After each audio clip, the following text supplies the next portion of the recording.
உங்களுக்கு ஒரு ஆபீஸ் இருக்கு, 8 hour ஒர்க் பண்ணுங்க, தப்பே கிடையாது. அடுத்த 16 மணி நேரத்துல எத்தனை மணி நேரம் தேவனுக்கு கொடுக்குறீங்க? சிலர்லாம் ஆபீஸ் போறதுக்கு முன்னாடியே ஆபீஸ்க்கு வேலை பண்ண ஆரம்பிச்சிடுறாங்க. வீட்ல இருந்தே ஆபீஸ் வேலையை பார்த்துட்டே போவாங்க. முடிச்ச பிறகு ஆபீஸ் வேலையை பார்ப்பாங்க, வீட்டுக்கு வந்து ஆபீஸ் வேலையை பார்ப்பாங்க, போன்ல பார்ப்பாங்க, லேப்டாப்ல பார்ப்பாங்க. கேட்டு பாருங்க, இப்படி எல்லாம் செஞ்சா தானே சம்பாரிச்சு உங்களை நாளைக்கு நல்லா வைக்க முடியும். அந்த குடும்பம் என்ன கேட்க தெரியுமா? நீ என்ன ரொம்ப நல்லா வைக்க வேண்டாம், நீ முதல்ல ஏன் கூட இரு. நிறைய பேரை பார்த்துருக்கிறேன், பயங்கரமா வேலை செஞ்சு சீக்கிரம் செத்து போயிடறாங்க.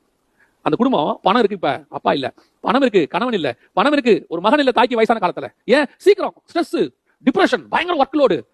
இது அண்ணி அக்கினி தூக்கி போடுங்க, தேவ சமூகத்துல உட்காருங்க. ஆண்டவரே, உன் மீது கொண்ட நேசம் தான் உண்மையான நேசம். அது மினிஸ்ட்ரியா இருக்கட்டும், உலக பிரகாரம் வேலையா இருக்கட்டும், எதுவானா இருக்கட்டும், அது எல்லாமே செகண்டரி. உன் மீது கொண்ட நேசம், அந்த நேசம் எப்படி இருக்கணும்? கொஞ்ச நேரம் தேவ சமூகத்துல பிரசன்ஸ்ல இல்லனா அப்படியே கொட்டிதான் இருக்குதான், பாதாளத்துல இருக்கிற மாதிரி இருக்கலாம் தேவன் இல்லாம இருக்கிறது. அப்படி ஒரு எக்ஸ்பீரியன்ஸ் உங்களுக்கு வந்திருக்குதா? அந்த எக்ஸ்பீரியன்ஸ் வரணுங்க. தேவன் இல்லாம இருக்கிற ஒவ்வொரு நிமிஷமும் எனக்கு பாதாளத்துல இருக்கிற மாதிரி, அது என்ன நெருக்கி அப்படியே எப்படா இங்க இருந்து நான் விடுதலை ஆவேன், எப்ப அந்த பிரசன்ஸ்குள்ள போவேங்கிற தாட் உங்களுக்கு வரணும். இந்த ஸ்பிரிச்சுவல் குவாலிட்டியை தான் கர்த்தர் நம்மகிட்ட எதிர்பார்க்கிறார்.